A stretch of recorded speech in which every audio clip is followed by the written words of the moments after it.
بسم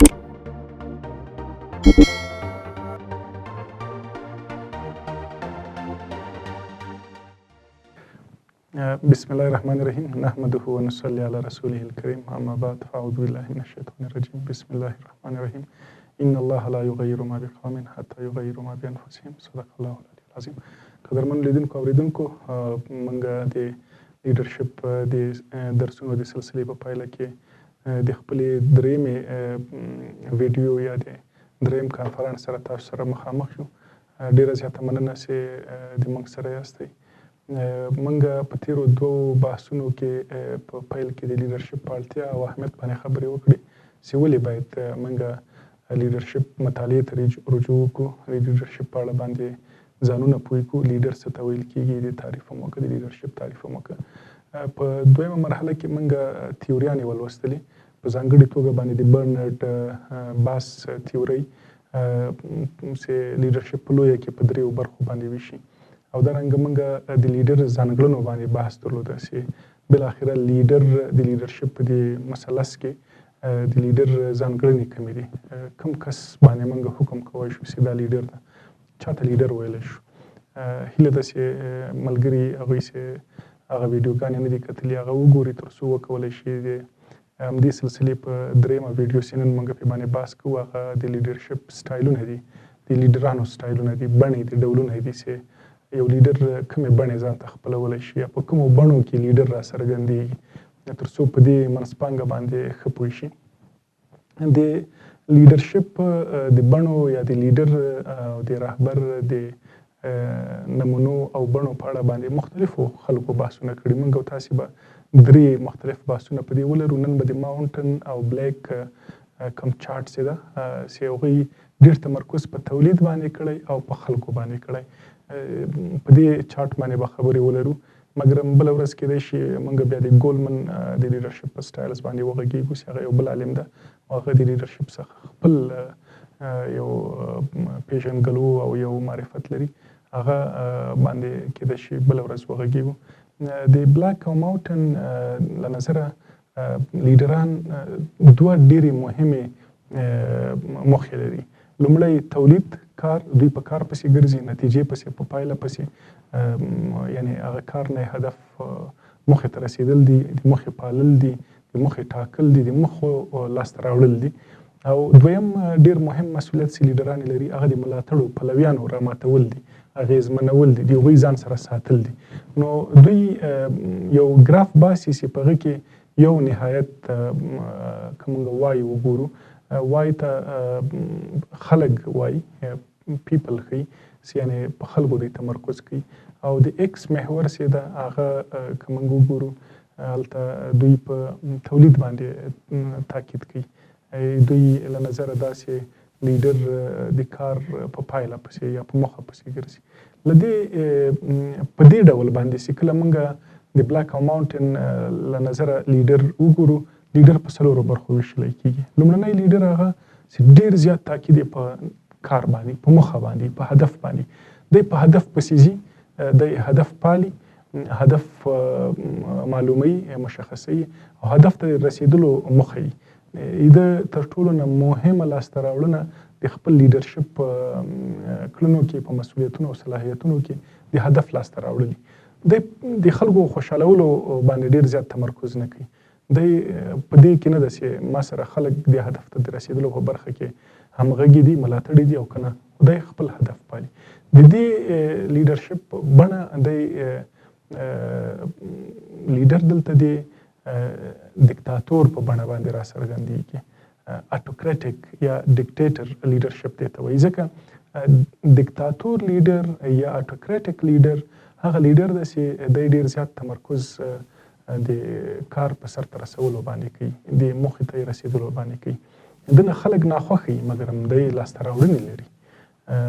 د خلکو دی نه خوښېږي مګر وروسته بیا وایي چې خو کارونه خو یې صحیح روان کړي دي، هینې دا بدلون یې راوست، دا بدلون یې راوست، دا لاسته راوړنه یې وکړه، دلته یې سړک جوړ کړه، فلاني ملک سره یې ستونزه داسې حل کړه، د موږ ارزښتونه یې داسې وپالل. یعنې دی په لویه کې د ده په اړه باندې منفي انګېرنه او اندېښنه هم دغه ده چې خلک ترې ناخوښه وي. په لویه کې د ده د لیډر په توګه باندې لاسته راوړنې هغه قابل د لمس هغه قابل د ذکر او په هغه باندې بحث کېږي. نو ځکه موږ د لیډرشپ یا د لیډرانو په کتار کې درو او له هغه څخه یې نشو غورځولی.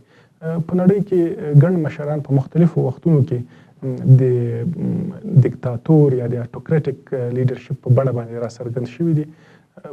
ځینو یې دغه حالت ډېر دوامداره ساتلی، ځینو یې په مشخص وخت کې له دې حالت څخه استفاده کړې، وروسته یې خپل د لیډرشپ بڼه تغییر کړې ده. هغوی چې په دوامداره باندې دا حالت وساته، مشهور اډلف هټلر ده یا موسولیني ده یا من کولی شو وایو ستالین ده. د افغانستان په تاریخ کې موږ متعدد کسان کولی شو ذکر کړو. د مثال په ډول عبدالرحمن خان، هغه سره غټ هدف او موخه دا وه چې خپل حاکمیت هغه قوي کړي، د افغانستان جغرافیه مشخصه کړي، خپل پلویان د هغوی په خوښۍ پسې نه ګرځېده، مګر هم د افغانستان د سرحدونو په ټاکلو او د سرحدونو په معلومولو پسې ګرځېدل. همدې خاطره دی ډیورنډ هم امضا کوي، خلک ترې ناخوښ دي. د پښتانه مجبوروي کډوال کوي تر څو د شمال سرحدونه پرې باندې وساتي، د سویل سرحدونه پرې باندې وساتي، هلته یې میشت کوي په زوره باندې. نو دی د دیکتاتور لیډر په توګه باندې موږ یادولی شو، ښه مثال یې ورکولی شو. دویم ډول د لیډرشپ چې قابل د بحث ده، د همدې دیکتاتور په وړاندې موږ دویم ډول یې ذکر کوو تر څو تاسې قدرمن لیدونکي اورېدونکي په توپیر باندې ښه پوه شئ. هغه د کنټري کلب لیډرشپ ده. کنټري کلب لیډرشپ دې ته موږ او تاسې سروینټ لیډر هم وایو یا خدمتګار لیډر، سروینټ لیډر. دی په کار پسې ډېر زیات نه ګرځي، موخه او هدف ډېر زیات نه پالي. دی ملاتړي خپل پلویان ډېر خوشحاله ساتي. د تمرکز په دې چې دی باید زیات ملاتړي ولري، زیات پلویان ولري، خلک ترې نه خوشحاله وي او داسې هدف یې څومره پاللی، څومره لاسته راوړلی، په دې باندې ډېر زیات سر نه ګرځي. په دې برخه کې موږ متعدد کولی شو لیډران بحث کړو. په دې کې د خیریه بنسټونو لیډران ډېر زیات قابل د بحث دي. په دې کې د مثال په ډول خپله باچا خان، هغه د سروینټ لیډر یا د تاسې ګورئ هغه بنسټ رامنځته کوي، د خدایي خدمتګار. هغه کله هم کوشش نه کوي چې ځان په ټکر کې واچوي، په زوره په چا باندې کار وکړي، بلکې ټول کار خپله نمونه کېږي، خپله یې کوي او د خلکو د خوشحالۍ لپاره او د خلکو د خوښ ساتلو لپاره د خلکو کورونو ته، مینو ته، بانډو ته ورځي او د هغوی سره کښېني. په لویه کې سروینټ لیډر، کنټري کلب لیډر تمرکز یې د خپلو ملاتړو، د خپلو پلویانو په پاللو باندې راګرځي. دریم بڼه د لیډرشپ چې ده هغه جالبه ده. په دې کې لیډر نه په موخه باندې تمرکز کوي، یعنی ډېر زیات تمرکز یې په موخه نه وي لکه د دیکتاتور، او نه هم په خلکو باندې زیات تمرکز کوي لکه د سروینټ. دی په دواړو کې یوه ټیټه برخه ساتي، کم خلک له ځانه خوشحاله ساتي او کمه موخه پالي. دې ته امپاورش لیډر وایي، یعنی یا ښه لیډر دې ته نه وایي، ښه لیډر نه، هغه لیډر چې نه یې خلک خوشحاله ساتلي او نه یې هم موخه پاللې ده. د امپاورش لیډرشپ عموما دا لیډران په خپل کار کې، په خپل فعالیت کې ناکامو لیډرانو په توګه باندې یادول کېږي. دوی نشي کولی د اوږد وخت لپاره ځان سره ملاتړي وساتي، د اوږد وخت لپاره موخې ولري، وپالي. دوی سترې لاسته راوړنې نه لري، دوی تاریخ ساز نه دي، دوی په تاریخ کې خپل نوم و نشان نشي جوړولی. مګر هم داسې یو څه محدوده کټګوري د خلکو یا یوه ډله هغه ورسره وي او یو څه محدود یو ټاکلی هدف د همدې خلکو سره په ګډه پالي. له دې خاطره دی د لیډرانو په جمله کې راځي. مګر هم د دې دریو څخه وروسته چې کوم لیډرشپ موږ او تاسې بحث کوو چې ډېر زیات مهم ده او زه قدرمن لیدونکي اورېدونکي په ځانګړې توګه ځوانان دې ته رابلم چې دوی دغه بڼه د لیډرشپ خپله کړي او په دې باندې فکر وکړي چې څنګه موږ دا بڼه خپلولی شو. ځکه په راتلونکو ویډیوګانو کې، په راتلونکو بحثونو کې به موږ د همدې لیډرشپ په لاسته راوړنو بڼه، ډول او څنګه وکولی شو دا لیډرشپ خپل کړو، په دې باندې به ډېر بحثونه ولرو. هغه د پارټیسپیټري لیډرشپ ته یا ټیم لیډرشپ ته. ټیم لیډرشپ کې ځانګړنه دا ده چې دی دغه دواړه نهایته هم د موخې لاسته راوړل او هم د خلکو خوشحالول دا دواړه کار کوي. یعنی که تاسو په ګراف کې وګورئ دی په ګراف کې هم تر ټولو زیاته موخه لاسته راوړلې ده او هم تر ټولو زیاتې خلک خوشحاله ساتلي دي. دی د امپاورش لیډرشپ معکوس ده. دی بهترین لیډر ده. بهترین لیډر هغه لیډر ده چې د خپلو پلویانو غوښتنې منلي، هغه یې رانغاړلي، هغه یې تعقیب کړي، څارلي دي او د دې ترڅنګ یې د خپلو پلویانو سره په څنګ کې په ملاتړ کې د هغوی سره په ګډه باندې موخه هم پاللې ده. تللی هغه ټاکلي اهداف او موخې لاسته راوړي دي. د دې لیډرشپ یا د دې لیډر ځانګړنه دا ده چې دی هر فعالیت، هره پریکړه په مشوره کوي. دی خپل پلویان هڅوي چې همیشه د عمل په جامه کې له ده سره یو ځای واوسیږي او دوی په ګډه باندې لاړ شي کار وکړي. دی خپل پلویان تشویقوي تر څو هغوی فکر وکړي او د فکر کولو لوړه وړتیا ولري. دوی کوشش کوي ټیم لیډران چې خپل ملاتړي د هغوی توانمندي، د هغوی قدرت، واک زیات کړي. نو په لویه کې ویلی شم چې د ټیم لیډرشپ په بڼه باندې عموما ستر لیډران هغه راڅرګندېږي. هغوی سترې کارنامې کوي، ستر تاریخونه جوړوي، ستر ویاړونه ملتونو ته لاسته راوړي. موږ په خپل تاریخ کې دغسې ستر لیډران لرو، د احمدشاه بابا څخه رانیولې او تر تیر معاصر تاریخ، لنډ معاصر تاریخه پورې چې د افغانستان ملتونه، ولسونه پې باندې ودان و آباد او موږ او تاسې پې باندې ویاړو. په نړۍ کې دغسې ستر لیډران شته چې هغوی ډلې جوړې کړې، ټیمونه یې جوړ کړه. عموما کله چې موږ او تاسې په دیموکراتیکه یا په ولسواکه ټولنه کې سیاسي تحرکات کوو، بحثونه کوو، ټولنې او سیاسي ګوندونه اساس او بنیاد یې په ټیم لیډرشپ باندې. ځکه په ټولنو کې که مدني ټولنې دي، که سیاسي ټولنې دي او په سیاسي ګوندونو کې د لیډرشپ محور ټیم لیډري.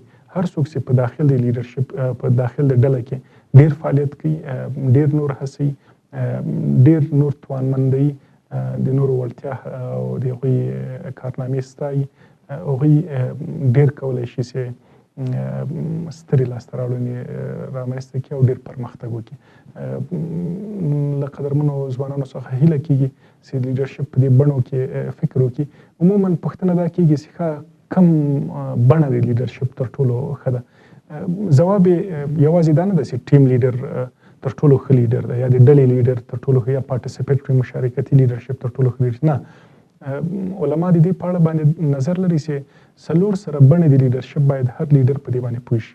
په مختلفو وختونو کې باید مختلف حالتونه هغه تمرین کړي. ښه امپاورش لیډر تمرینول خو به د یو لیډر لپاره ښه نه وي، مګر په پیل کې کله چې یو څوک یو ځوان لیډرشپ ته ننوځي، کوشش دې وکړي چې دی په ډېره وړکۍ کتله کې، په ډېره وړکۍ ډله کې د لیډرشپ مختلف ځانګړنې چې موږ په تېره ویډیو کې په باندې بحث کړی هغه پکې تمرین کړي.